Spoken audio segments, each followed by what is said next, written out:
Guys, good afternoon, welcome to my new vlog. धेरै पछि यो च्यानलमा मैले भिडियो बनाउँदैछु है, त्यसको लागि सरी।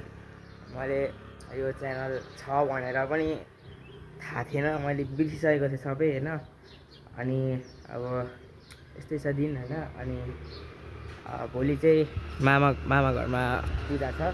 अनि अघि भर्खर अजा म दिपेन मामा मिलेर चामलको त्यो पिठो कुट्यौँ। अनि त्यस पछाडि अजाले त्यसको गिलो बनाउनु भयो अनि राखिदिनु भयो छोपेर। यहाँ अजाको बाइक छ, यहाँ सुमन मामाको स्कुटी छ। अनि सुमन मामा चाहिँ खै त, सुमन मामा चाहिँ अब आज आउँदै हुनेछ। बाबा, शिक्षा माइजू, अनि इभाना, इयान अनि रिमा गएको छ लिनलाई। सुमन मामा चाहिँ साउदीबाट आउँदै हुनुहुन्छ है। अनि सुमन मामाको पर्खाइमा पनि छौँ हामी। सो हेर्दै जानु होला भ्लग। अब यस्तो राम्रो भए पनि नभए पनि सपोर्ट गरिदिनु होला है त। अनि अहिलेको टाइम चाहिँ 1:45 हुन आँट्यो है। के भन्छ बबल टी यहाँ यत्तिकैको कुरा चल्दैछ है। म चाहिँ यत्तिकै काम नपाएर क्यामेरा हातमा बोक्यो अनि यसो बनाउँदै बस्यो है। त्यस्तै हो, यहाँ दिपेन्द्रमा कता कता हिँड्दै हुन्छ।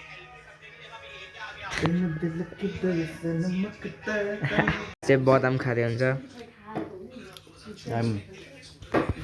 कहाँ छ बदामी? ए मनी खानु पर्यो।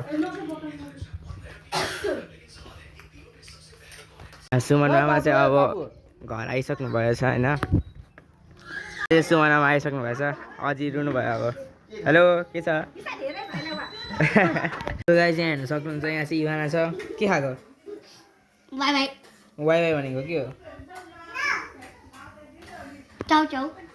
अब इभानाले सुमन मामा आएको खुसीमा केक काट्न आँटेको अरे। ए ल वेलकम भनेर रहेछ है। के गरेको?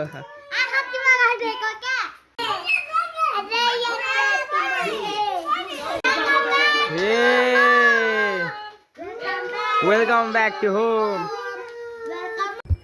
गाइज, अहिले चाहिँ बेलुका भइसकेको छ है। अब अँध्यारो हुन आँट्यो। यहाँ अझै हुन्छ, पूजा गर्न आँट्नुभयो। अनि अब चाहिँ म यो भाँडा तल लान आँटेको। अहिले चाहिँ मैले यो आरी भन्छ होइन, आरी यहाँ ल्याइसकेँ। अब म भित्र जान्छु। यहाँ मैले बनाइसकेँ, एउटा नेल पोलिस आइसक्यो, अर्को चाहिँ अलिकति नगर्छ है। यो चाहिँ नि एकदम नक्कली छ होइन। यो जहिले पनि यो कपाल होइन यस्तो गर्छ अनि अर्को पनि यस्तो गर्छ, चुच्चो राख्छ है। यहाँ मेरो भाइ छ। हेलो भाइ। अब यत्तिकै बसिरहेको छु महिलेसम्म है, केही छैन काम। सो ल गाइस, आजको भ्लग चाहिँ यति नै है। छोटो भयो आजको भ्लग, किनभने आज के गर्दा अब काम होइन, यताउति डुलो बस्यो। त्यही भएर भ्लग पनि त्यति बनाउनु पाइनँ। भोलिदेखि चाहिँ भ्लग अब राम्ररी नै बनाउने भन्ने सोचमा छु। Thank you so much for watching. Subscribe गरिदिनु होला, लाइक गरिदिनु होला, कमेन्ट पनि गरिदिनु होला। So bye bye. अब सिधै अर्को भ्लगमा भेटौँ है त।